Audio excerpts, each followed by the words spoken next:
sabe qual é a melhor metodologia para sua aula online? Nesse vídeo, eu não vou somente te dizer qual é a melhor metodologia, mas também vou te explicar por que ela é validada pela neurociência e vou te dar algumas dicas de métodos para trabalhar online com seus estudantes que eles vão adorar. Eu sou a doutora Andréina Morato, sou especialista em tecnologias educacionais e nós vamos conversar então sobre a melhor metodologia para sua aula online. Vamos direto ao ponto, ok? Vamos começar falando sobre as teorias de aprendizagem que dão apoio, que dão subsídio para tudo isso que a gente faz na aula online, né? Para as nossas práticas, para os nossos métodos. Primeira teoria de aprendizagem que a gente vai falar é o behaviorismo, tá? Uma teoria comportamental que vem lá da década de 30. Alguns teóricos que são relevantes nessa teoria foram o Pavlov e o Skinner. Eles faziam vários experimentos que eram comportamentais, tinham a ver com reforço e punição, tá? E como é que isso funciona? Mais ou menos, vamos entender. É uma teoria que ela se baseia no input, output e reforço, né? Então é como, por exemplo, se a gente ensinasse para os estudantes algo, eles aprendessem e aí a gente reforçasse essa aprendizagem por meio, por exemplo, de uma nota alta, daquela estrelinha, aquela famosa estrelinha que a gente dá para os estudantes, né? Principalmente quando eles estão lá na pré-escola, né? Ou início da educação primária, aquele carimbinho na mão. Legal, gostei, aquele reforço positivo que nós, de alguma maneira, sempre damos para os nossos estudantes. Às vezes até adultos, né? Bom trabalho, muito bem, é isso aí, pessoal. É por aí mesmo. Tudo isso é o reforço, né? E tudo isso é baseado numa teoria comportamental. Quando você reforça um comportamento, ele tende a se repetir, não é?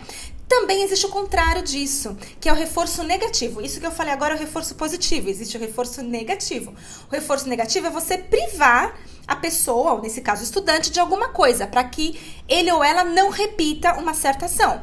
Então vamos pensar, por exemplo, aquele castigo, né, que se utilizava antigamente, muitas pessoas até utilizam isso ainda com os seus filhos em casa mesmo, né? Ah, se você fizer isso outra vez, eu vou te deixar de castigo. E às vezes coloca lá a criança de cara virada para a parede, sei lá, 5 segundos, 1 minuto, não sei. Dizem que tem toda uma teoria aí que diz que depende da idade da criança ao número de minutos, né, que você deixaria a criança ali. Mas eu nem vou entrar nesse mérito, não tô dizendo que é bom ou que é mal. Tô dizendo que o castigo é um tipo de reforço negativo, né?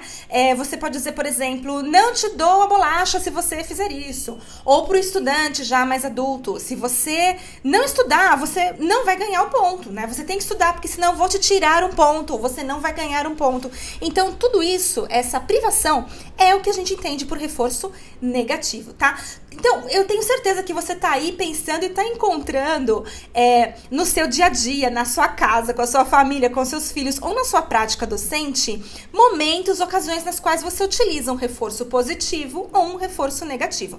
Na aula online não é diferente, porque a gente tá lá interagindo com os estudantes, né? O próprio sistema educacional é baseado em notas, então geralmente a nota boa é um incentivo, é um reforço, a má nota é um reforço negativo, que significa estude mais, para você melhorar essa nota, não é? Mas a gente também, conversando ali na aula online, a gente sempre tem a tendência de dar algum feedback, alguma devolução para o estudante nesse sentido, positivo ou negativo, tá?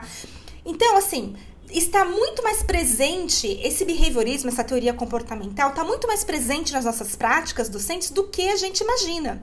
Muito embora, atualmente, já existe o fomento de um distanciamento dessas teorias behavioristas ou comportamentalistas na aprendizagem em prol de um outro tipo de metodologia, mais ativa, na qual o estudante não tem papel ali de mero receptor do conhecimento e, ao contrário, ele ou ela tem um papel de ator, de responsável pela sua própria aprendizagem, não é? E um papel muito mais ativo. Então, eu queria que vocês pensassem o seguinte: Paulo Freire já falava sobre aquele papel do estudante, né? Aquela maneira de entender o ensino e a aprendizagem como o estudante sendo o receptor do conhecimento e o professor o detentor do conhecimento, aquele que sabe tudo, aquele que vai lá ensinar, abrindo a cabeça do estudante, né? É uma metáfora. O estudante aprende aqui, coloca tudo na cabeça, fechou, aprendeu, né? Ou seja, o professor falou e o estudante aprendeu. não é? E Paulo Freire dizia que essa era a concepção bancária da educação, né? Como se o estudante fosse um depósito ali, onde você vai lá, deposita o conhecimento e tudo bem, ele já aprendeu, ela já aprendeu. E nós sabemos que não é assim, isso foi criticado, né, por Paulo Freire nesse sentido. Nós sabemos que não é assim, nós sabemos que a própria neurociência explica pra gente que os processos de aprendizagem começam inicialmente na memória mais curta, a curto prazo, e depois na memória a longo prazo. E a gente precisa transferir o nosso conhecimento da memória a curto prazo para a memória a longo prazo. E existem técnicas para fazer isso. Uma delas é a repetição espaciada, é revisitar o mesmo conteúdo, o mesmo conceito, de maneira que tem um espaço entre elas, né? Então pode ser, por exemplo, você trabalha um conceito hoje, daqui uma semana você faz uma pequena revisão desse conceito de uma outra forma, utilizando uma outra estratégia, e como for necessário, daqui um mês ou no bimestre que vem, dependendo da importância desse conceito, essa repetição espaçada ajuda a gente a trazer esse conhecimento da memória a curto prazo para a memória a longo prazo, onde realmente ele é mais significativo e a gente consegue resgatar esse conhecimento quando for necessário ao longo da nossa vida, tá bom? É importante a gente pensar como as teorias comportamentais também aparecem no nosso dia a dia, na nossa prática docente, seja na aula presencial ou na aula online. Mas na aula online, principalmente, ela aparece bastante, porque é a aula expositiva, né? É a aula que a gente conhece de toda a vida, não é? A professora ali explicando o conceito, tudo bem, nós passamos a vida aprendendo dessa maneira, não tá errado, não é isso que eu tô falando, ensinar dessa forma. Mas sim, geralmente a aula expositiva é mais baseada nesse conceito da concepção bancária da educação, né? Onde o professor sabe, ensina e o estudante aprende, aquela metodologia tradicional baseada nesse princípio didático tradicional. Não é? Agora, o outro lado da moeda é que existe uma outra teoria, uma outra forma de ver, né? Também baseada em teorias, aí já são baseadas nas teorias do Piaget, que tem mais a ver com a maturação do estudante para aprender, todos os estágios de desenvolvimento cognitivo, começando lá da criança e como o cérebro vai se madurando, né? Mas o conceito que ele fala é maturação, tá? É diferente de madurar, mas significa o cérebro estar pronto, né? Estar mais desenvolvido para aprender. Quais são todos esses estágios e como é que a criança vai passando por esses estágios, não é? Isso foi Piaget, que também ele trabalha muito na época, né? Na fase em que ele viveu, ele trabalhava muito essa questão em relação à aprendizagem mais ativa, mas isso desde o indivíduo. Aí uma pessoa que veio trazer uma abordagem mais social foi o Vygotsky, né? Eles eram contemporâneos, mas eles nunca se conheceram, tá bom? Vygotsky morreu muito antes que Piaget, aliás. O Piaget morreu depois dos 80, o Vygotsky morreu aos 38 anos, era bastante jovem. E aí, o que aconteceu? Ele trabalhava mais essa questão da importância de aprender com outras pessoas, com os outros, essa aprendizagem social. E como que o social impacta na nossa aprendizagem, na nossa maneira de ver o mundo e compreender o mundo. Tá bom? Então, nesse sentido, para o Vygotsky, era importante essa questão, na teoria dele, do envolvimento, das discussões, não é? E ele desenvolveu uma teoria chamada Zona de Desenvolvimento Proximal, tá? E é muito interessante, porque imagina assim, olha, imagina que numa aula onde você coloca as pessoas para trabalharem juntas, né, para trocarem informações, uma pessoa você fala, vamos falar sobre um tema X, não importa qual seja o tema. Uma pessoa tem uma opinião e ela consegue pensar somente até ali, né, porque é a experiência de vida dela que ela traz, aquela questão das percepções, trabalhada na neurociência, né, que todos nós temos uma cognição, uma metacognição e uma percepção, né, aquilo que a gente viveu, a nossa bagagem, né, o nosso conhecimento, que a gente leu, que a gente estudou, que a gente viveu. Então, tá ali, o estudante compartilha uma coisa que ele sabe, o outro vai lá, compartilha uma coisa que ele sabe, que é diferente dessa do primeiro estudante, o segundo vai lá e questiona aquilo que os dois colocaram, trazendo um contraponto que nenhum dos outros dois ou ninguém do grupo tinha pensado e aportando uma ideia nova. E o quarto vai lá e ratifica tudo, resume. E ele leva, então, esse conhecimento, todos juntos, né, levam o conhecimento de um nível mais básico, onde a gente tinha uma ou duas ideias, para um nível superior, onde mais ideias são somadas e um novo nível de compreensão foi atingindo com muito mais informações, fazendo muito mais sentido devido a essas discussões, esse engajamento cognitivo que ocorreu com todos os estudantes durante essa discussão em grupo, tá? Esse nível acima, não é? Essa parte que foi a mais para cada um dos estudantes é o que Vygotsky chamava de zona de desenvolvimento proximal.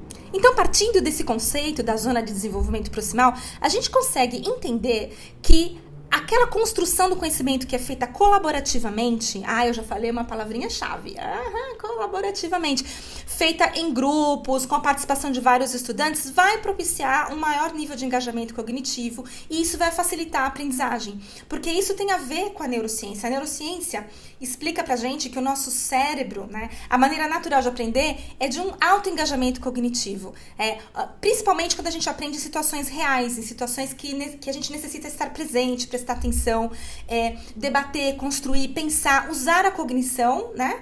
Essa é a nossa capacidade de pensar, e a metacognição, que é o pensar sobre o pensar. Puxa, eu acabei de falar isso, mas isso também faz sentido em relação àquela outra coisa que eu tinha feito a semana passada. Nós temos a capacidade de pensar sobre o pensar, e esse pensar sobre o pensar chama-se metacognição, tá? Então, toda vez que a gente envolve essa metacognição e que a gente consegue trabalhar no mundo real ou com discussões reais, o nosso engajamento cognitivo é muito maior e a gente aprende muito melhor, a gente consegue reforçar aquelas conexões neuronais muito mais rapidamente, muito mais facilmente, de uma maneira muito mais fortalecida, fazendo com que essa aprendizagem seja mais duradoura, né? Seja uma aprendizagem mais significativa. Se comparada a uma mera memorização, por exemplo, ou a nenhuma prática de discussão, nenhuma prática que envolva um pensamento mais crítico a respeito daquele conteúdo, tá bom? Então, essa maneira de aprender, onde é necessário esse engajamento cognitivo, ela é muito valorizada pela neurociência, porque realmente a gente até consegue levar essa aprendizagem para a memória a longo prazo mais facilmente, principalmente se a gente praticar a repetição espaciada, e também porque é a maneira natural na qual a gente aprende. E qual é então a metodologia que faz com que a gente trabalhe dessa forma? Engajadora, com alto nível de engajamento cognitivo, onde os estudantes não vão ficar ali pensando, que aula chata, o professor está falando aqui, eu estou ouvindo, estou quase dormindo, ou me desconecto porque minha atenção é curta. Então, qual é essa metodologia? É o construtivismo, não é? Que foi justamente desenvolvido por Vygotsky, quando estava desenvolvendo essa teoria da zona de desenvolvimento proximal, tá bom? O construtivismo que como o próprio nome diz, construir a aprendizagem de maneira ativa, onde o próprio indivíduo é responsável por essa construção do seu conhecimento, tá? E o grupo também pode colaborar para a construção do conhecimento individual, né? E do conhecimento em grupo.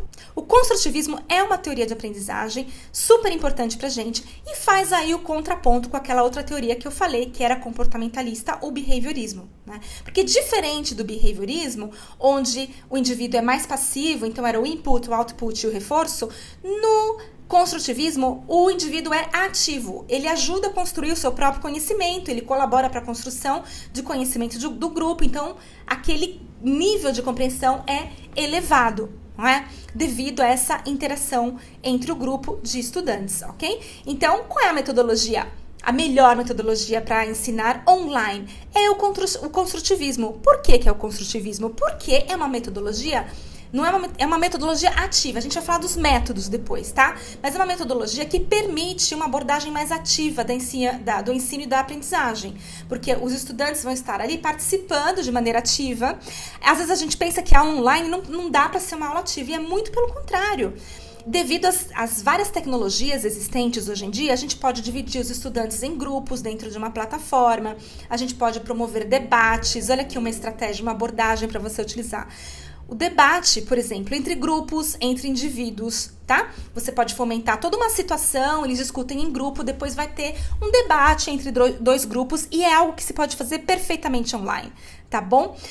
Você pode dividir eles em grupos, você pode trabalhar com uma outra abordagem, que é um método, né? Que é o Flipped Classroom, em inglês, que é a aula invertida em português. Ou seja, em vez de você ensinar tudo durante a aula, para ela não ficar extremamente expositiva, o professor detentor do conhecimento, fazer o contrário, a professora como facilitadores do conhecimento, colocando o estudante em contato com o conhecimento E aí, estando ali para resolver dúvidas, para ajudá-los a crescer nesse processo de construção do conhecimento, tá?